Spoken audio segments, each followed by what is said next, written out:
பெரும்பாலும் குன்றிருக்கும் இடமெல்லாம் குமரன் இருக்கும் இடமாகவும், குமரன் இருக்கும் ஸ்தலமெல்லாம் அருணகிரிநாதரால் பாடப்பெற்ற தலமாகவும் தான் விளங்குகிறது.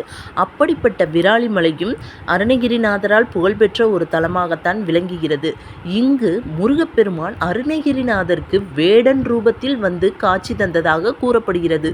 அப்படிப்பட்ட இந்த தலத்தில் இரவு நேரம் எப்படி இருக்கும் என்பதை பற்றியும், வெள்ளிரதம் இழுக்கும் காட்சிகளையும், அது மட்டுமல்லாமல் சிலருக்கும் தெரிந்து பலருக்கும் தெரியாத 2 மலைகளுக்கு இடையே உள்ள முருகன் குகை கோயிலையும் பார்க்கலாம்.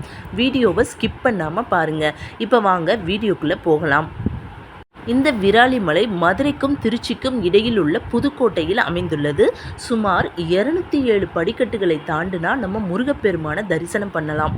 முருகப்பெருமான் இங்கு 6 முகத்துடன் மயில் மீது அமைந்துள்ளார் மற்றும் வள்ளி தெய்வானையுடன் வீற்றிருக்கிறார். வழக்கம் போல் முருகனை தரிசனம் பண்ணுறதுக்கு முன்னாடி கீழே இருக்க இடும்பரையும் தரிசனம் பண்ணுறோம். அந்த இடும்பர் சிலைக்கு எதிர் திசையில் இந்த சந்தான கோட்டை குகை கோவில் அமைந்துள்ளது. அங்கே கோவிலோட என்ட்ரன்ஸ்லேயே அமைதி காக்கவும்னு ஒரு போர்டு வச்சுருக்காங்க. உள்ளே போனால் நம்மளோட மூச்சு சத்தம் மட்டும்தான் கேட்கணும், பேச்சு சத்தம் எதுவும் கேட்கக்கூடாது. பெரியவங்கனாலும் சரி சின்னவங்கனாலும் சரி அமைதியாக தான் போகணும். நாம் அந்த சந்நிதிக்கு போகும்போது சிவபெருமான் பக்கத்தில் ஒரு வேல் இருக்குது.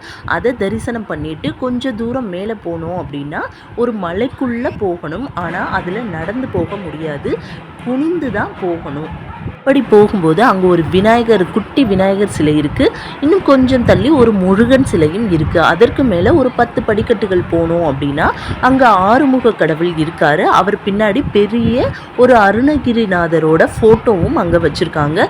ரொம்ப அமைதியாக இருக்குது. அந்த இடத்துல சத்தமிடவே கூடாது யாரும்.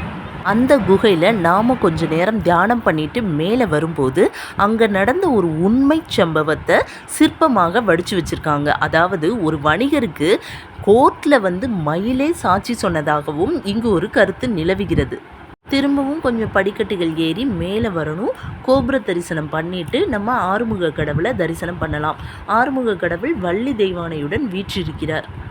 முருகனை தரிசனம் பண்ணிட்டு வெளியில் வரும்போது கோவிலோட ரைட் சைடில் பள்ளியறை இருக்கிறது.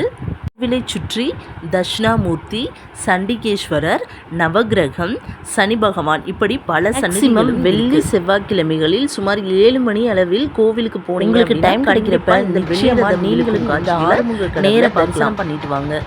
மேலும் வீடியோவை ஸ்கிப் பண்ணாமல் பாருங்கள். வெள்ளிரதம் இழுக்கும் காட்சிகளை லைவாக பார்க்குற மாதிரி ஒரு ஃபீல் நிச்சயம் உங்களுக்கு உண்டாகும். இதுபோல் மேலும் பல ஆன்மீக தகவல்களை தெரிந்து கொள்ள என்னோட சேனலை மறக்காமல் சப்ஸ்கிரைப் பண்ணுங்கள் அண்ட் பெல் பட்டனை கிளிக் பண்ணுங்கள்.